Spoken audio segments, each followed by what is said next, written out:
हमारी ज़िंदगी में ऐसी कई बातें होती है जिसके कारण हम अभी जो होता है उसे छोड़कर अपना सारा ध्यान वहीं लगा कर रखते हैं। मेरी ज़िंदगी में भी ऐसा ही कुछ हुआ। मेरे मायके में कुछ सालों से बहुत विवाद चल रहा था। मैं नहीं चाहती थी कि इसकी भनक या इसके झमेले में वो पड़े, इसीलिए मैंने उनसे यह बात को छुपाया और अपने तरीके से उसे हल करने में लगी रही। पर मुझे नहीं पता था कि यह सब इस तरह से मेरे जीवन में और ज़्यादा परेशानियां लेकर आ जाएगा। मैंने कई बातें थी जो उनसे छिपा कर रखी थी। इस कारण उन्हें क्या क्या पता लगने लगा, वो ना जाने कब मन ही मन मुझसे अलग होने लगे। शादी के इतने सालों बाद हमें लगता है कि सब सही चल रहा है, लेकिन यह सब कैसे हो गया मुझे पता भी नहीं चला।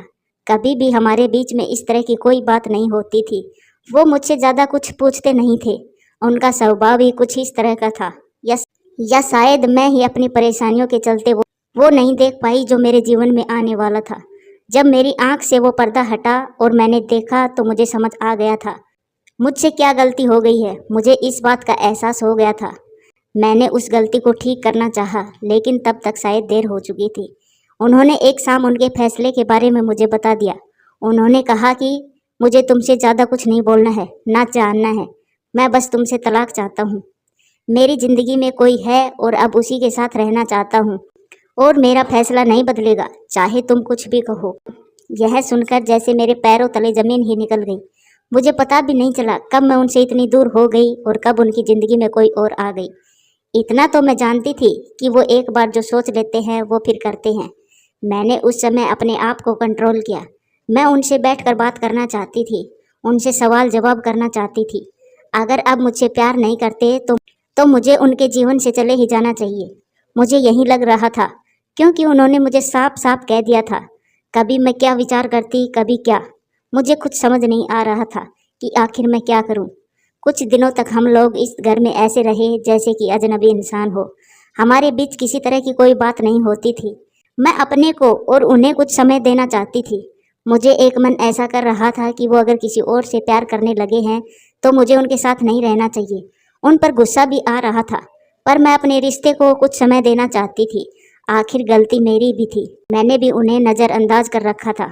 इसी दौरान करीब 2 महीने बाद उन्होंने तलाक के पेपर रेडी करवा लिए और मेरे सामने रख दिए। कहा इन पर साइन कर दो। फिर मैंने भी उनसे बात करना चाहा, लेकिन वो दरवाज़ा बंद करके अपने कमरे में चले गई। पूरी रात मेरी रोने में निकल गई, लेकिन शायद अब उन्हें मेरी सिसकियाँ सुनाई नहीं दे रही थी। अगली शाम उन्होंने फिर कहा कि इस पर साइन कर दो। अब कोई फायदा नहीं, मेरा फैसला नहीं बदलने वाला। तलाक के बाद तुम्हें जो चाहिए मैं दूंगा, बस तुम इस पर साइन कर दो। मेरी ज़िंदगी में कोई है, अब मैं तुम्हारे साथ नहीं रह सकता। इतना काफ़ी है मुझे तोड़ने के लिए। रात भर फिर मैंने कभी सोचा कि साइन कर दूंगी, कभी कुछ हजार तरह के विचार मेरे मन में चलने लगे, लेकिन मैंने सोचा कि मुझे इस रिश्ते को एक मौका और देना चाहिए। सुबह जब उन्होंने फिर कहा कि साइन करो, तब मेरी शादी बचाने के लिए मैंने एक आखिरी कोशिश की। मैंने उनसे कहा कि मैं इस पर साइन कर दूंगी, लेकिन मेरी एक शर्त है। उन्होंने पूछा कि क्या, बताओ। मैंने कहा कि 1 महीने तक आपको वही करना होगा जो आप शादी के शुरुआत में करते थे। क्या करना होगा, उन्होंने पूछा। मैंने कहा कि आपको सोते समय यहाँ से मुझे गोदी में उठाकर अपने बिस्तर तक ले जाकर सुलाना होगा। उन्होंने मेरी तरफ थोड़ा गुस्से से देखा और कहा ऐसा नहीं हो सकता। मैंने कहा मैं चाहती हूँ कि आप मेरे लिए वो दिन वापस ले आएं, उसके बाद तो कभी आएंगे नहीं। इसीलिए 1 महीने के लिए आप मेरी यह इच्छा को पूरी कर दें। आप नहीं मानेंगे तो इस पर मैं साइन नहीं करूँगी, लेकिन अगर मान जाए तो साइन करते वक्त मेरा दुख थोड़ा कम हो जाएगा। वो कुछ समय चुप रहे, फिर उन्होंने मेरी बात मान ली। रात में अब इंतजार कर रही थी कि वो कमरे में सोने चले गए, लेकिन फिर उन्हें एहसास हुआ कि मैं नहीं मानने वाली तो वापस बाहर आए। मुझे गोद में उठाया, मेरी तरफ बिना देखे मैंने अपने हाथ उनके गले में डाल दिए। उन्होंने अब मेरी तरफ देखा। मैंने कहा अरे पकड़ूंगी नहीं तो गिर जाऊंगी। मेरे चेहरे पर एक मुस्कान और शर्म दोनों थी। लगा जैसे कि आज ही हमारी शादी हुई है और यह पहली रात है। वो धीरे धीरे मुझे बिस्तर तक लेकर गई। बस फिर मैं रोज रात का इंतजार करने लगी कब वो आए, मुझे गोद में उठाए। पहले 3 से 4 दिन में उनके चेहरे पर थोड़ी थोड़ी मुस्कान तो आने लगी। नजरें मिलाने से अभी भी डर रहे थे। शायद उन्हें डर था कि फिर से मेरे लिए प्यार ना जाग जाए। करीब 15 दिन बाद उनका हृदय परिवर्तन होने लगा। मुझे उनकी आंखों में प्यार दिखाई देने लगा। वो भी अब मेरी आंखों में देखने लगे। रोज रात को यही होता था। हम दोनों के बीच में जो दूरी थी अब खत्म होने लगी। शायद उन्हें भी अब एहसास होने लगा था। यह सब मेरी जिंदगी के खूबसूरत पल थे। 1 महीना पूरे होने में था।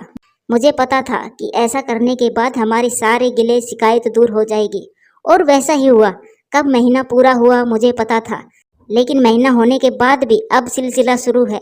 वो मुझसे और मैं उनसे दूर नहीं हो पाए।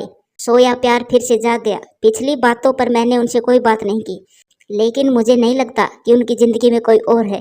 क्या पता उन्होंने ये सब मुझे सबक सिखाने के लिए किया हो। अब मैं अपना प्यार और अपने पति को खोना नहीं चाहती थी। वो भी मुझसे प्यार करते थे, लेकिन वो अपना प्यार दिखा नहीं रहे थे। फिर धीरे धीरे हमारी सभी परेशानियां दूर हो गई और हम दोनों साथ में रहने लगे। हम दोनों ने फिर से एक नए जीवन की शुरुआत की। अब हमारे बीच कोई भी गिला शिकवा नहीं था। प्यारे दोस्तों, कहानी अच्छी लगे तो वीडियो को लाइक करें, अपने दोस्तों के साथ शेयर करें और चैनल को सब्सक्राइब करें। आपका धन्यवाद।